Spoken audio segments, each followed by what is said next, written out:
ওরা শুধু বারবার করে গেছে ব্যবহার, ওরা শুধু বারবার করে গেছে ব্যবহার। চিনতে ওদের আর বাকি নাই, ঐক্য ছাড়া কোনো পথ নাই।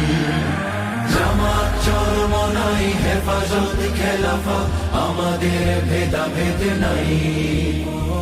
জামাত চরমনাই হেফাজত খেলাফত আমাদের ভেদাভেদ নাই। আল্লাহর আইনে বিশ্বাসী যারা নয় তারা শুধু নামেতেই মুসলিম। মানব রচিত তন্ত্র মন্ত্র সব মানে না তো প্রকৃত মুমিন।